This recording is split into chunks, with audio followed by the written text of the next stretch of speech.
Ya, mari kita mau doa dulu ya, teman-teman ya.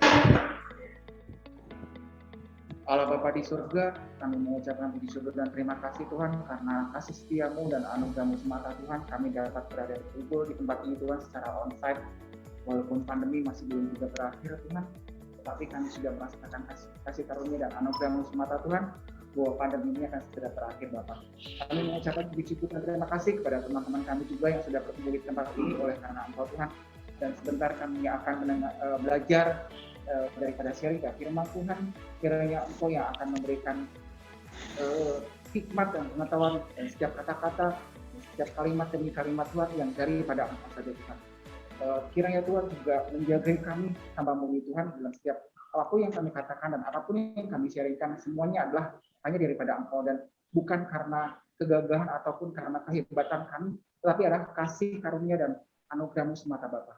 Terima kasih Tuhan Yesus Kristus, pimpin Tuhan dari awal, pertengahan, hingga pada akhirnya hanya di dalam satu nama Tuhan kita Yesus Kristus. Amin. Amin. Aku berdiri aja ya. Teman-teman, saya coba men-sharingkan sedikit apa yang saya mau sharingkan pada malam hari ini. Judul daripada sharing pada hari ini itu Waiting Without Understanding. Kita menunggu sesuatu yang nggak jelas, menunggu sesuatu yang kita nggak tahu sampai kapan sih ini Tuhan, seperti itu. Kalau di dalam kehidupan kita sehari-hari pasti kita akan, kalau saya kita sebagai keluarga, kita yang belum punya anak, kita akan menunggu kapan ya waktunya Tuhan kita suami istri itu dapatkan seorang anak. Jadi contoh dari dari Bediko yang baru saja menikah, Tuhan memberikan waktu pada waktunya. Seperti contoh misalnya seorang bisnismen di mana memiliki tender atau memiliki proyek-proyek yang membutuhkan waktu, kapan waktunya itu, dealnya kapan, memberikan DP-nya kapan, itu juga kita nggak ada yang tahu. Sesuatu waktu yang nggak jelas gitu loh. Si klien bilang, minggu depan saya akan kasih DP. Setelah jatuh tempo minggu depannya, saya belum turun dana. Akhirnya kita berharap, ini proyek besar ini bener nggak sih? Apakah cuma halu? Apakah memang ini semua adalah kehendak Tuhan? Apa kehendak diri? Sesuatu yang seperti itu kita nggak ada yang tahu. Jadi menunggu sesuatu yang nggak jelas itu pasti nggak enak. Nah, setelah menunggu sesuatu yang nggak jelas itu, pasti kita semua mengalami banyak problem.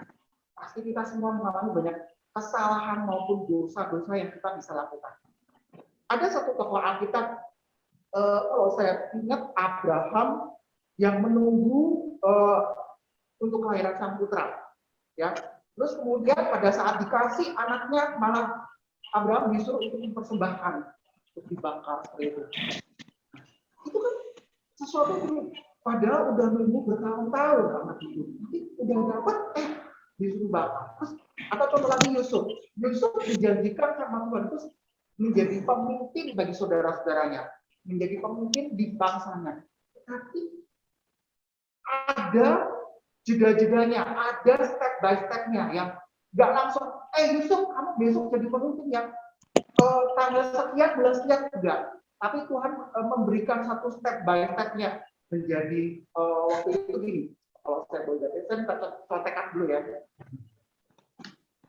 Yusuf itu kadang Tuhan itu memberikan sesuatu yang tersembunyi. Jadi hidden gitu. Yusuf itu bayangkan ini bilang, dia dikasih mimpi. Mimpinya apa? Matahari, bulan itu menyembah pada seorang Yusuf. Dan mimpinya itu seperti itu, ada 11 berkas gandum. Saudara-saudaranya menyembah kepadanya. Hebat banget kan mimpinya toh. Hebat sekali gitu loh. Nah, di sini dikatakan, waduh kalau itu saya mau dong seperti ini. Rangkaian perjalanan Yusuf, nanti dia akan menjadi pemimpin loh di tengah-tengah bangsa Mesir. Terus ini juga, tapi dia harus melewati kerik-kerik, dia harus dijual sama saudaranya, ya, dimasukin penjara. Terus Tuhan bilang gini, Yusuf, memang sih saya menjadikan kamu sebagai seorang pemimpin, tapi kamu nanti akan bekerja di tempat Potifar, ya. Kamu nanti akan dirayu sama seorang tante girang itu untuk tidur bersama tante tersebut, tapi kamu tidak akan mau dan kamu akan masuk penjara. Bahkan pada masuk penjara itu kamu nanti akan menjadi pintar untuk menerjemahkan mimpi-mimpinya ke juru minuman dan juru makanan. Seperti itu perjalanan Yusufnya itu berbeda. Padahal kalau kita lihat, kita berpikir gini, penantian yang nggak jelas pada saat Yusuf jadi pemimpin, wah mau banget tuh. Tapi ada tapinya di tengah-tengah menunggu untuk menjadi seorang pemimpin besar itu. Dia itu tadi dijeblosin penjara, dibenci sama saudara-saudaranya, difitnah, sampai akhirnya dijeblosin ke penjara seperti itu. Tapi Yusuf punya satu hikmah gitu, dikasih tempat Tuhan. Nah, pasti kalau kita berpikir gitu loh, mungkin kita akan mikir, wah,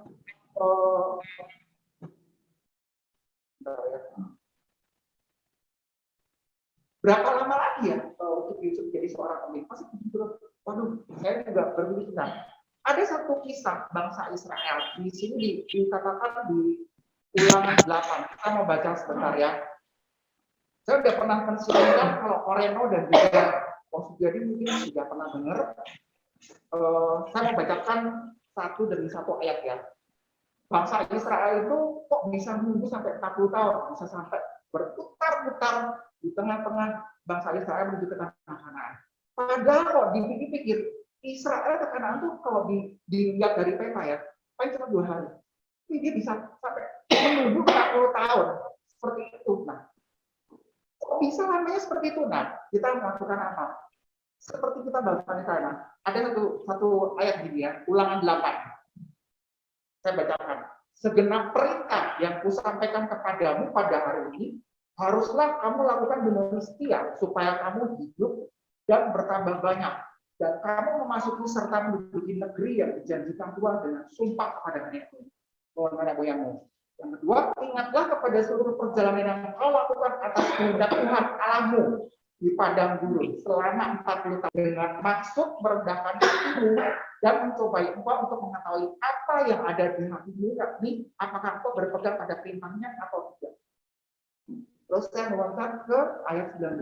Tetapi jika engkau sama sekali melupakan Tuhan Allahmu dan mengikuti Allah lain beribadah kepadanya dan sujud menyembah kepadanya, aku memperingatkan kepadamu hari ini bahwa kamu pasti binasa. 20 seperti bangsa-bangsa yang dibinasakan Tuhan di hadapanmu, kamu pun akan binasa. Sebab kamu tidak mau mendengarkan suara Tuhan Allahmu.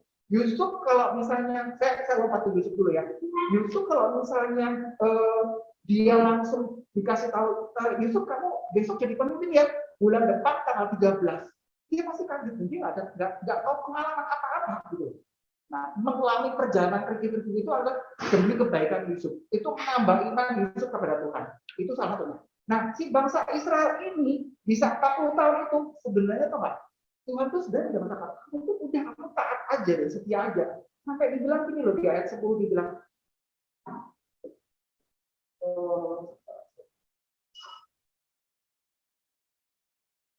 dia dijanjikan di tanah Kanaan dan engkau akan makan dan akan kenyang, maka engkau akan memuji Tuhan Allahmu karena negeri yang baik diberikannya kepadamu.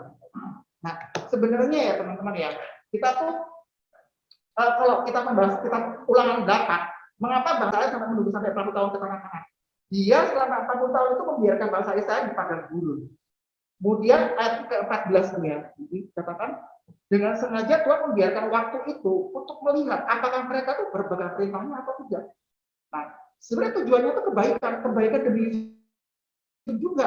Yusuf juga bisa lebih kuat lagi menjadi seorang pemimpin. Masa tiba-tiba menjadi seorang pemimpin? Tuhan mungkin masih kuasa, tapi kan kayak gujuk-gujuk kok, maksudnya secara tiba-tiba gitu ya kok bisa jadi pemimpin, nggak penting gitu. Kita mesti ada pikir-pikir yang kita harus lewati gitu ya. Terus ada satu lagi gini.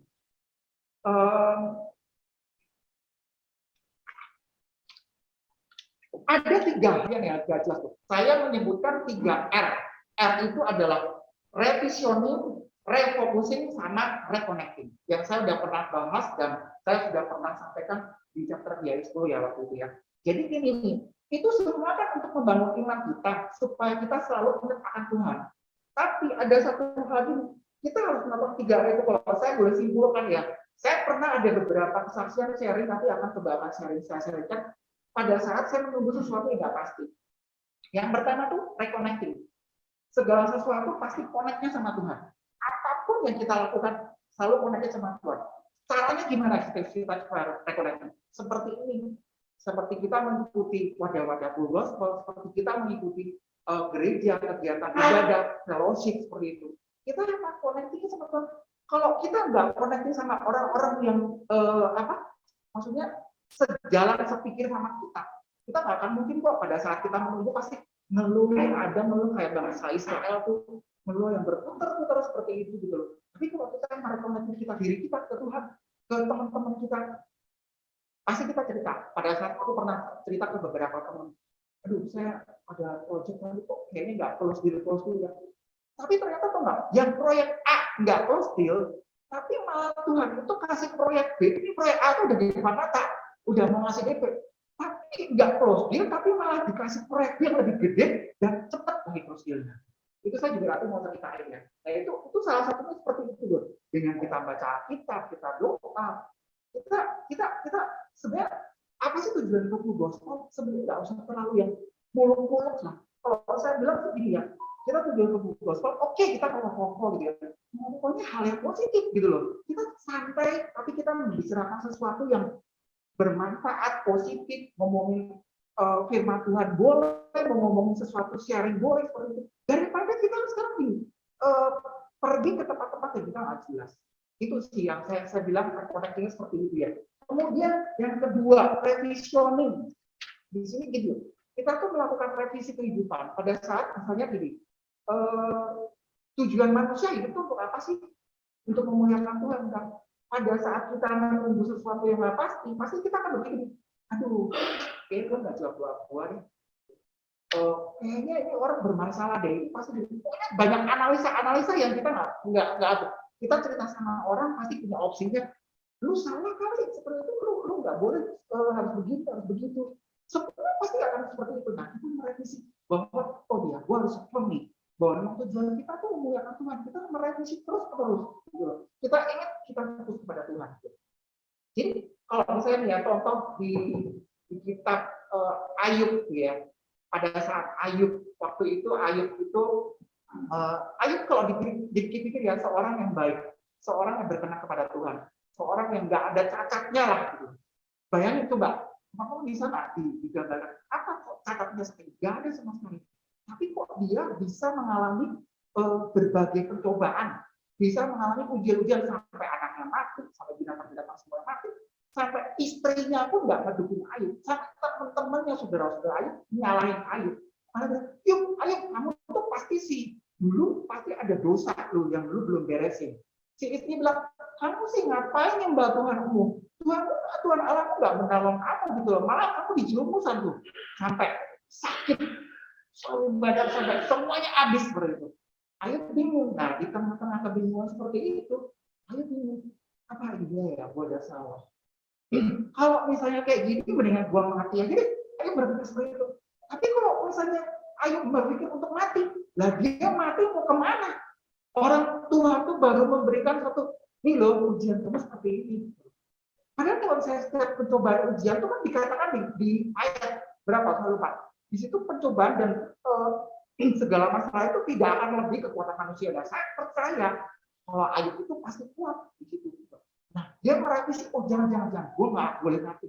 Kalau gue mati, gue pasti masuk neraka. Kayak mati gue harus bunuh diri kan? Nggak mau tahu Tuhan gitu loh. Kayaknya jangan deh. Gue nggak mau dengerin omongan teman-teman, nggak mau dengerin istri gue. Pasti Ayub akan merevisi dulu. Bahwa aku tetap memuliakan Tuhan, aku percaya pada Tuhan bahwa Tuhan pasti menolong. Akhirnya apa? Ayub kan jadi dipulihkan kembali kepada Tuhan kan? Ini satu hal yang agak sulit memang kita sebagai manusia. Kalau apalagi di masa-masa sekarang ya, kita mungkin ada banyak pergumulan yang kita datang sering berganti. Kadang berpikir, aduh pergumulan ini belum kelar, tapi yang lain udah datang. Sama kayak Ayub, tapi Ayub itu merasa berpikirnya jadi melenceng. Aku kayaknya mau mati aja deh, aku kayaknya nggak mau ikut Tuhan lagi deh.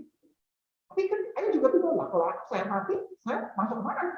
Ke neraka atau surga? Ya pasti ke neraka, orang dia matinya dengan sia-sia seperti itu ya. Nah, terus yang ketiga, refocusing. Kita semua satu masalah itu ya, ada satu pro dan kontra. Saya pernah sampaikan ya, dia. Waktu perang Rusia dan Ukraina, di medsos selalu mengatakan si Rusia salah. Ada yang mengatakan si Ukraina salah. Si Putin ini si presiden Ukraina seperti itu. Selalu pro dan kontra. Nggak ada satupun yang membawa si Ukraina yang salah. Nah, kita ada apa? Bingung. Kita tuh membuat orang bingung. Demikian juga kita pada saat kita ada masalah, kita cerita nih sama si A, B, C, D, istri atau mungkin kepada teman, saudara. Kamu coba harus begini. Ya, kita harus begini. Masalahnya begini. Jadi ada masukan si A, B, C, D. Ayo kita bingung. Ngapain kita jadinya?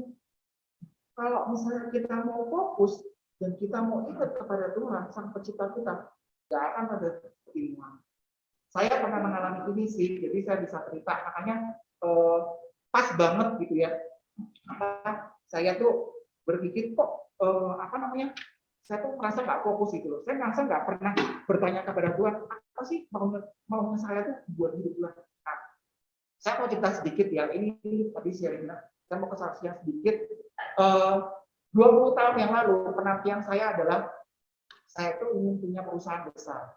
Saya ingin punya usaha properti yang besar.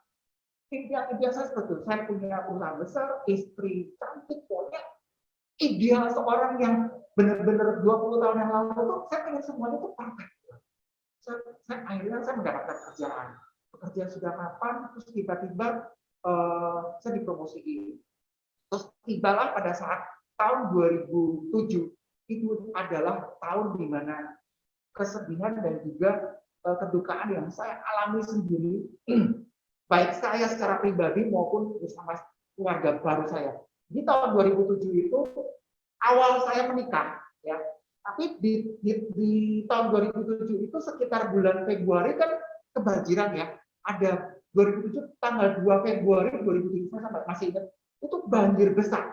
Saya di situ waktu itu masih ngekos di Karet Sudirman. Itu karena jalannya landai, itu benar-benar mobil saya, sepeda motor saya, semuanya kelelep. Sampai saya tidur yang udah agak naik pun tetap kelelep. Semua barang-barang saya habis semuanya. Nah, di tengah-tengah seperti itu, pas di bulan Februari, berapa ya? 15 atau 20 gitu. Itu perusahaan saya, tempat saya bekerja yang saya sudah makan, itu menyatakan bankrupt. Jadi otomatis seluruh transaksi yang saya pernah dapatkan itu saya pribadi saya nggak mendapatkan komisi dan saya nggak mendapatkan secara finansial cukup besar pada saat itu.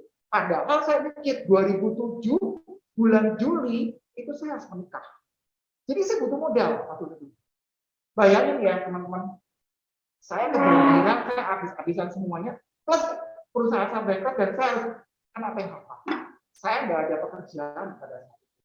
Nah, pada saat seperti itu, di tengah-tengah saya bergumul, saya harus menyiapkan fitting gawat. Ini teman-teman kalau yang udah menikah tahu ya, nyiapin ini itu. Tapi saya juga nggak mungkin dong saya menceritakan kesedihan saya kepada calon istri saya. Gitu ya. Saya nggak mungkin, saya harus tetap tegar gitu. Saya, kamu gimana? Oh iya, emang saya dalam hati saya tuh sedih gitu loh. Waduh, saya mau menikah di bulan Juli, kok saya harus keluar dari perusahaan tersebut gitu loh. Nanti anak istri saya mau makan apa? Saya nggak tahu gitu. Nah, pada saat itu saya bulan Maret saya pindah ke apartemen di Sudirman Park. Di kos-kosannya itu udah luluh lantang, nggak bisa dipakai, udah penuh dengan lumpur. Saya pindah ke apartemen Sudirman Park, memang saya udah siapin di situ. Nah, terus di bulan April itu saya telepon sama papa saya, bisa bantu nggak? Karena gini, saya itu punya calon istri waktu itu tuh sudah anak tunggal. Saya tidak mau mengecewakan kepada papa, mama, mertua saya. Jadi otomatis tetap harus dirayain. Tapi dana saya memang ada. Cuman saya tuh, ya ini namanya orang khawatir. Saya khawatir, apakah setelah next step-nya itu, setelah saya menikah dan saya berumah tangga, saya punya nggak tabungan? Saya nggak kerja loh, gitu kan? Istri saya juga waktu itu pasti kerja, terus ya cuma gaji berapa sih gitu loh. Kalau saya kan masih kerja yang udah makan, saya dapat gaji tinggi, saya dapat komisi tinggi gitu loh. Jadi otomatis tuh udah sesuatu yang dibanggain sekali gitu. Tapi semuanya lalu lama. Penantian saya dari 20 tahun sampai yang saya dapat kerjaan apa itu saya dapat sama Tuhan, saya dikasih Tuhan bagus pekerjaan, posisi saya bagus keren. Tapi hancur di tengah-tengah pada saat saya mau menikah. Nah, saya udah minta sama Tuhan, Tuhan saya pengen menikah, saya pengen pekerjaan yang apa. Akhirnya saya juga pengen usaha Tuhan. Nah, saya berpikir pada saat itu, apakah betul pada saat saya di tengah-tengah saya itu mau menikah, saya harus keluar dan saya membuat perusahaan atau membuat bisnis sendiri. Nah, cara Tuhan itu unik. Saya baru sadar waktu itu. Jadi pada saat itu saya bilang sama papa saya, Pak, saya boleh nggak pinjam uang itu? Papa saya nomor 2, ya inilah namanya saudara ya, bilang nggak boleh. Pokoknya si Bani itu harus mandiri. Kalau memang nggak punya duit, ya udah nggak usah dirayain. Tapi memang saya sudah DP-in seluruh vendor-vendor meritnya dan cukup mewah waktu itu di tahun 2007. Itu ada satu kesedihan lagi. Kan saya merit kan tanggal 21 bulan 7 2007. Itu tahun 7 kan, 21 bagi 3. Itu dari bulan Juli itu tanggal 7, tanggal 21 itu ramai sekali yang merit. Di Jakarta tuh hampir setiap saat tuh semua gedung tuh ramai merit. Saya berharap pada saat itu gini, oke, saya akan closing aja itu semua, saya akan bayar-bayarin. Saya pasti dapat angpau, dapat pokoknya intinya sumbangan-sumbangan dan saya bisa sampai aksesnya hidup. Ternyata kok nggak teman-teman, nggak ada yang datang satupun. Teman-teman kantor saya yang kena bengkel itu juga nggak datang. Sorry ya, gue di gedung itu mau ke tempat lu macet total. Ada satu lagi saudara, aduh Bang, sorry nih, gue di Jakarta udah 2 hari lalu, tapi ada wedding 2 tempat. Karena dekat sama saya punya hotel, saya nggak tahu kalau tiba-tiba ini macet banget. Jadi saya ada undangan waktu kalau dikit-dikit cuma berapa ya, 40% yang datang. Coba bayangin teman-teman, betapa pada saat itu saya benar-benar kayak downnya minta ampun. Aduh Tuhan, ada masalah apa lagi ya yang saya bisa hadapi gitu. Saya tuh udah mau menikah dan besok ini saya tuh udah pindah loh sama istri saya. Kok nggak ada yang datang gitu loh. Dan saya udah berpikir, setelah manusia, berarti sumbangan gue nggak mungkin. Saya udah nggak mungkin mengharapkan saya punya angpau seperti itu. Hasil itu saya besoknya saya sampai nggak berani niat sumbangan itu berapa, saya cuma nanya sih, ya udahlah nggak apa-apa itu. Kok kita bikin datangnya terus dia di Gedung Putih dia tuh yang nggak ada. Undangan tuh saya di Gedung Granadia waktu itu, tapi sekitar 500-600 orang, tapi yang datang cuma 170 lah. Wah itu kan benar-benar menyedihkan sekali. Aduh sangat menyedihkan. Saya sama itu cuma bisa doa, diam, dan saya cuma fokus ya Tuhan, aku tetap harus mencari Tuhan. Saya tetap harus fokus kepada Tuhan. Waktu itu saya memang sudah kenal Tuhan ya, sudah pelayanan. Saya sudah fokus, saya minta bimbingan, kekuatan, dan saya nggak tahu kedepannya saya mau gimana gitu. Saya menunggu untuk jadi seorang usahawan gitu. Tapi ternyata memang Tuhan itu unik, punya tujuan unik gitu loh. Di saat seperti itu, besoknya saya udah hari demi hari gitu ya, pakai uang tabungan. Setelah lewat dua minggu, saya punya ide. Tuhan kasih saya berbicara seperti ini. Ban, mendingan kamu itu ya, kamu kan tinggal di apartemen. Kamu udah cukup oke untuk mentraining dan mengcoaching orang. Udah kamu sekarang jadi agent aja di apartemen itu. Kamu garap tuh semua apartemen. Terus saya pikir, apa iya? Gue mampu itu bisa tuh. Secara saya kalau melatih sama orang, kamu marketing harus begini. Saya sekarang harus mempraktekkan diri gitu loh pada saat saya udah keluar. Oke deh kalau gitu, saya bikinlah itu semua. Sendirian teman-teman, sendirian. Waktu itu saya ingat saya tuh punya transaksi 2 ruko yang beli itu seorang fotografi terkenal. Jadi dia buat workshop di ruko Sudirman itu tahun 2007 itu sekitar 8M. Jadi 2 ruko, jadi 16. Di situ saya mulai percaya diri. Awalnya yang saya tuh benar-benar runtuh sekali, saya nggak bisa, keluarga nggak mendukung, terus keluarga istri juga nggak mungkin dong, maksudnya saya salah waktu itu istri saya bukan orang berada, jadi saya adalah benar-benar orang yang sederhana sekali gitu ya, nggak ada yang mendukung sama sekali. Papa saya yang maksudnya notabene harus support anak saya tuh support anaknya gitu ya, itu cuma memberikan dana 15 juta.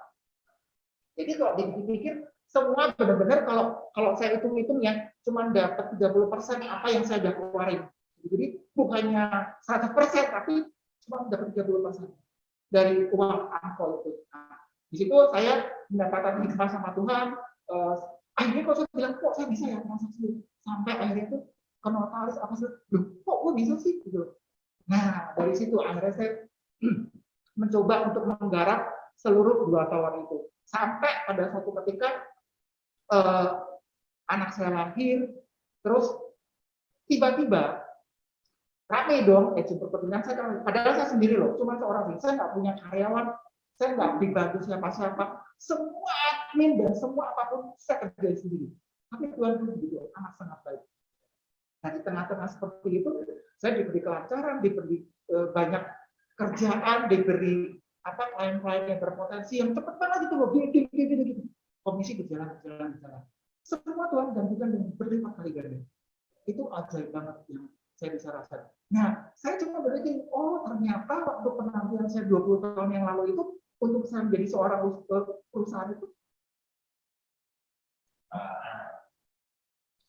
menjadi seorang usaha itu harus begini caranya gitu loh. Karena saya waktu saya masuk ke perusahaan itu saya masuk ke zona nyaman, bos saya baik, gaji saya gede, komisi saya gede, saya coaching sama orang terkenal gitu ya. Wah, si Bani ini mentrainingnya keren nih gini-gini seperti itu. Tapi alhasil saya jadi malah nggak mau keluar dari perusahaan itu. Tapi tiba-tiba si perusahaan bankrupt dan saya harus benar-benar keluar dari perusahaan itu. Akhirnya saya nggak punya ide. Tuhan kasih hikmat, Tuhan kasih ide bahwa saya harus menjadi seorang agent di situ.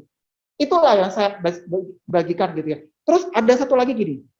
Pada saat setelah singkat cerita ya, anak saya lahir, saya diberikan rezeki sama Tuhan. Itu saya membeli satu rumah. Jadi karena apartemen kecil ya, cuman 48 meter. Jadi kalau saya ada suster pembantu, udah deh bener-bener, aduh, untung-untungan lah, cuma 48 meter 2 kamar itu udah bener-bener udah nggak bisa memadai lah. Akhirnya saya berpikir kapan ya kita bisa beli rumah. Tapi singkat cerita sebelumnya saya sudah bisa beli mobil. Jadi saya jadi agent itu saya beli mobil. Karena mobil saya kebanjiran cuma dijual 20 juta. Bayangin teman-teman, cuma dijual 20 juta karena kebanjiran seperti itu. Terus saya beli mobil baru, terus saya ada apartemen saya jual, saya beli rumah di Cideng. Ya bukan yang saya tempatin sekarang, saya beli rumah di Cideng. Nggak gede sih, paling sekitar 100 meter seperti itu, kayak bentuk ruko gitu. Saya bersyukur. Waktu itu saya beli rumah dengan KPR. Jadi Tuhan tuh bayangin ya teman-teman, saya nggak punya karyawan, saya nggak punya PT pada saat itu, tapi saya mengajukan KPR sama bank dan di approve. Itu benar-benar sangat ajaib sekali. Itu yang saya nggak pernah saya bisa, kok bisa ya gitu loh. Ya memang nggak gede, waktu itu pinjam paling cuma 300 jutaan. Harga rumah itu 900 juta pada saat itu ya 2008. Terus udah saya pindah ke situ, rumah, wah bersyukur dong, udah gitu. Nggak taunya dengan berjalannya waktu saya expand. Jadi saya nggak cuma ngerjain studi manfaat aja, saya punya ide, saya harus expand ke beberapa tempat nih, bukan di tempat itu aja. Makanya saya bilang high rise building. Kenapa? Saya tempatnya apartemen yang lain di pavilion, di Sudirman yang lain seperti itu. Saya di situ menjadi istilahnya kayak terkenal gitu loh. Ini si Bani gitu. Nah, pada suatu saat ketika saya pindah lagi ke Pondok Indah, ke tempat yang mewah ya. Jadi kalau Sudirman Park itu yang harganya sekitar dulu waktu itu 500 jutaan, saya pindah ke tempat yang mewah yang harganya 5M, 6M. Kan komisi bagi nambah dong, ya kan? Di situ Tuhan bekerja, Tuhan memberikan saya suatu rezeki yang lebih lagi. Akhirnya saya invest satu properti yang lain. Nah, invest suatu properti yang lain ini ceritanya unik lagi. Jadi ceritanya sih begini, saya lagi makan di satu tempat di Bami di Jalan Biak. Itu ada satu cici tanya sama saya, tinggal di mana? Saya belakang sini nih, di belakang Biak dekat di situ tuh gitu. Oke. Saya mau jual rumah nih kok. Dipikirnya mau suruh saya jualin. Waduh, saya nggak jualin rumah, saya jualnya apartemen sama office Bu gitu loh. Gitu kok. Enggak, saya mau nawarin rokok kalau misalnya mau beli. Wah, duit dari mana gitu ya. Saya juga, maksudnya saya ada uang 500 juta waktu itu tabungan, tapi rumahnya kan pasti mahal di tengah kota Jakarta Pusat, 200 meter seperti itu. Enggak kok, coba aja lihat dulu rumahnya. Ternyata rumah itu mau dijual murah karena ada satu sengketa. Jadi papanya menikah lagi, mamanya sudah meninggal, anaknya dua ini bingung mau jualnya kemana, tapi sertifikatnya udah mati SHM-nya. Terus mau dijual atas namanya papanya si Bapak Thomas itu. Dia nggak bisa dapat apa-apa. Dia cuma takutnya nanti kalau si rumah itu dijual, yang dapat mah istri mudanya, anak-anaknya nggak dapat. Akhirnya bilang gini, oke, saya boleh deh, tapi saya cuma punya uang 500 juta. Kalau saya ngurus surat-suratnya ibu gitu loh, kayaknya nggak cukup deh. Ibu HGB-nya mati. Terus ini nanti lo dihibahin. Ibu harus bayar pajak 2 kali loh, Bu. Iya ya, tapi coba deh kok. Saya sih dengan rasa yang amat kasihan juga Cici itu, oke, saya coba. Saya ajuin ke bank, waktu itu ke bank Panin. Kalau secara pribadi dari Bani, oke, saya approve. Tapi dari rumah ini nggak di approve. Karena memang nggak layak. Oke, kalau gitu gini aja. Ki, saya cuma punya uang segini, saya tawar di bawah 1 M deh. Waduh, berat kok gitu loh. Saya nggak, dia bilang nggak bisa. Ya udah kalau nggak bisa saya nggak punya uang gitu loh. Mau gimana? Saya mau KPR juga nggak mungkin lah, KPR seberapa mau dia berapa. Saya berposisi begitu kan. Terus si cicinya langsung besoknya temuin saya lagi. Yaudah deh kok, boleh deh. Karena saya benar-benar butuh uang banget. Kok tolong saya, ini tolong dibalik nama, dihibahkan ke saya dulu, baru nanti balik nama ke gua. Oke. Itu teman-teman tahu nggak?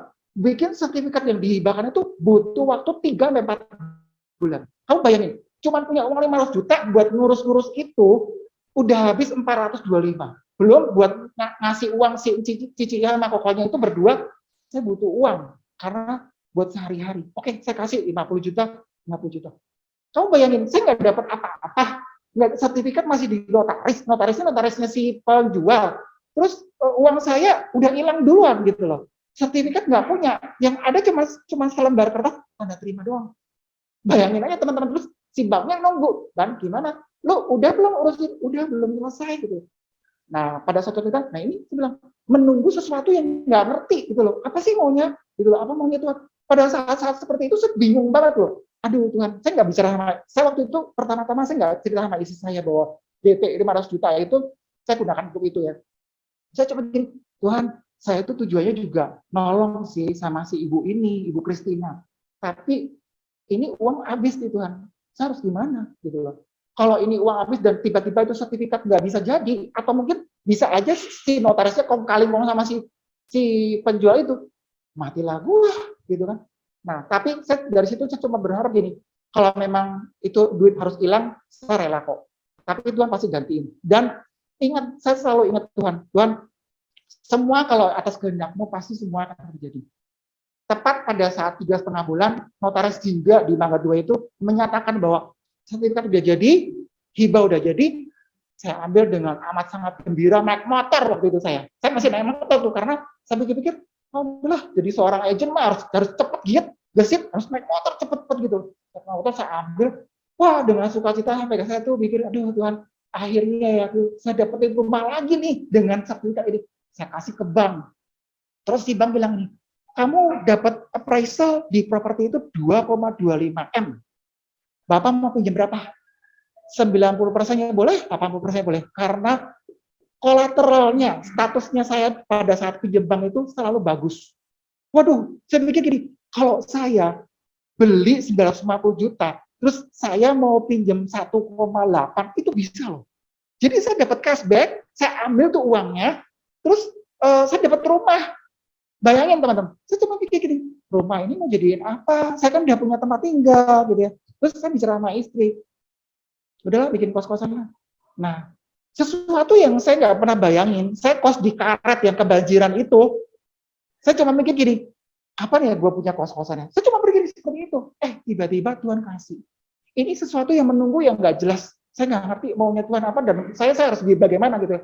Terus akhirnya dengan berjalan itu, saya bilang sama bang, saya pinjam 1,1 deh, karena saya harus renovasi buat bikin kos, kamar sekat-sekat, plus bayar pajak. Jadi benar-benar saya beli rumah itu.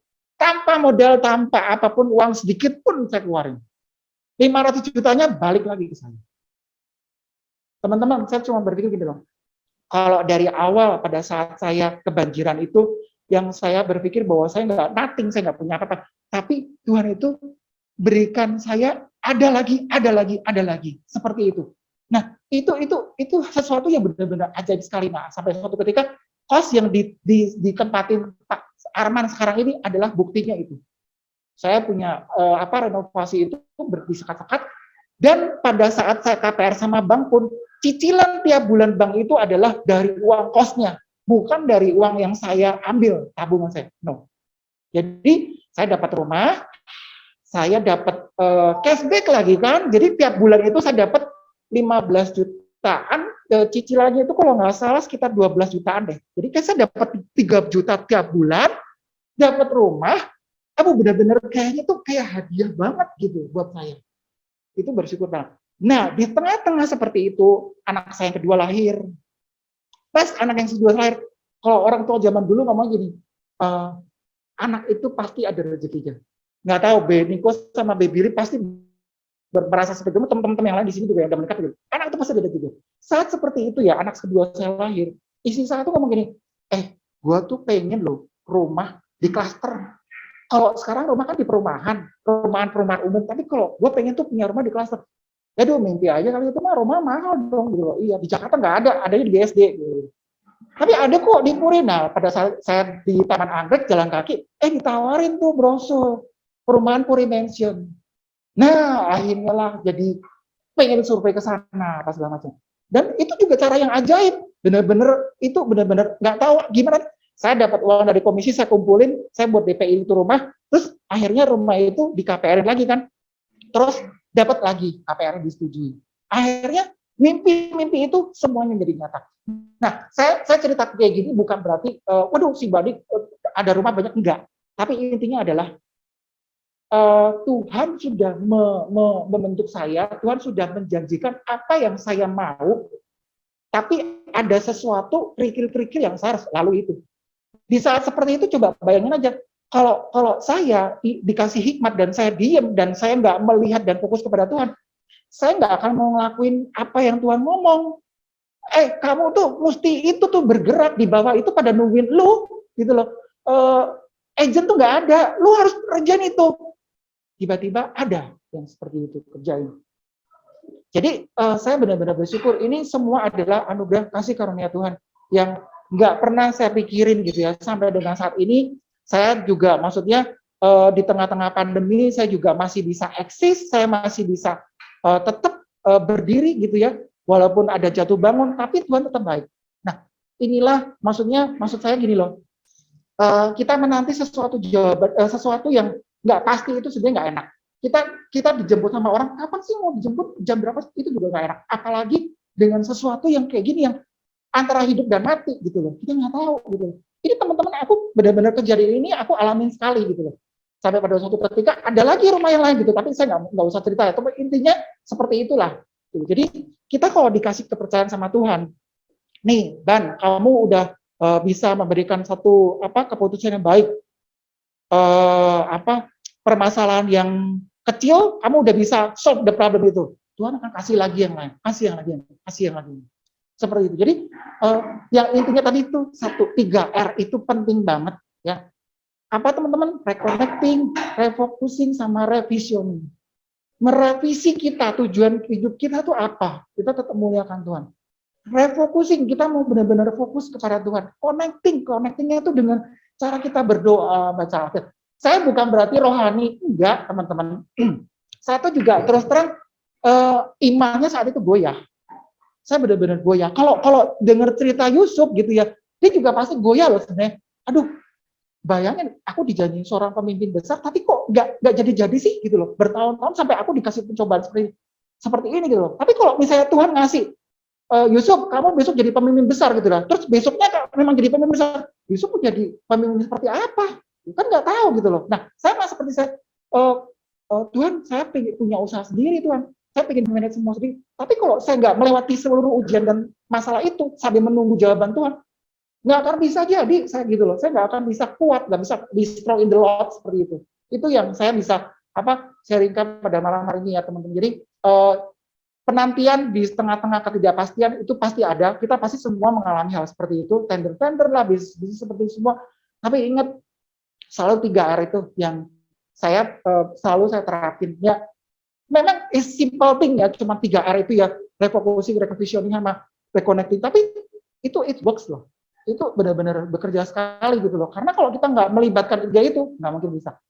Sesuatu hal di tengah-tengah jawaban yang nggak pasti, yang paling diuji adalah iman kita. Iman kita itu kita tuh percaya bukan karena melihat sesuatu yang real, tapi kita percaya belum melihat, tapi udah percaya gitu loh. Saat ini pun saya juga mengalami hal yang sama. Saya sempat cerita sama Billy sama Benny, aku tuh ada proyek besar, beberapa malahan, dan aku memang sama Tuhan tuh pernah sih minta ke Tuhan, kok aku nggak pernah ngerjain seperti itu ya. Jadi teman saya ini ada satu proyek, dia bisa handle itu perusahaan-perusahaan. Padahal seumuran sama saya, kok aku nggak bisa seperti itu. Aku cuma bagian seperti itu, bisa nggak ya aku seperti itu. Saya nggak tahu kenapa beberapa bulan kemudian tuh saya ditemuin sama orang-orang yang cukup top gitu ya, cukup besar gitu, untuk bisa ketemu sama saya dan mau melakukan kerjasama, terus membeli satu properti yang dibilang cukup besar, satu properti, satu tok loh, cukup besar banget, dan saya seperti nggak percaya gitu loh. Nah, saya cuma mikir gini, apa ini kemauan saya? Apa ini memang jalannya Tuhan, kehendak Tuhan? Saya nggak tahu. Sampai sekarang saya masih nunggu. Minggu kemarin saya baru ketemu sama orangnya, orang Timur Tengah. Terus saya lihat, serius nggak ya? Gua nggak tahu. Terus bener deal nggak ya? Si orangnya bilang, pasti deal Pak, pasti. Nanti kita bisa kerjasama, nanti kita di atas kontrak ya. Dan teman-teman kalau melihat fee-nya itu ya, ya kalau apa sih bener-bener unbelievable deh. Kayak masa bener sih gitu. Nah, nantikan cerita selanjutnya. Kalau saya mau cerita seperti ini ya, saya nggak tahu gitu. Saya juga cerita sama Kok Sudik, kok bisa nggak ya kayak gini, kok gue kayak nggak percaya sama Tuhan gitu loh. Kayak kurang memang. Nah, itu sesuatu ya. Pada saat saya seperti ini, saya goyah imannya. Kayak seolah kok kayaknya saya nggak percaya apa yang Tuhan kasih gitu. Apa saya gini, saya berpikir apa ini rencana Tuhan, kehendak Tuhan, kita nggak tahu. Kita nunggu kan jawaban Tuhan. Kapan jawaban Tuhan itu ada? Waktunya Tuhan bukan waktunya manusia. Itu yang saya sampaikan teman-teman semuanya. Mungkin saya cerita gini bukan berarti membanggakan, enggak, tapi ini adalah sesuatu yang saya peroleh karena Tuhan Yesus bekerja. Selamat malam teman-teman semuanya.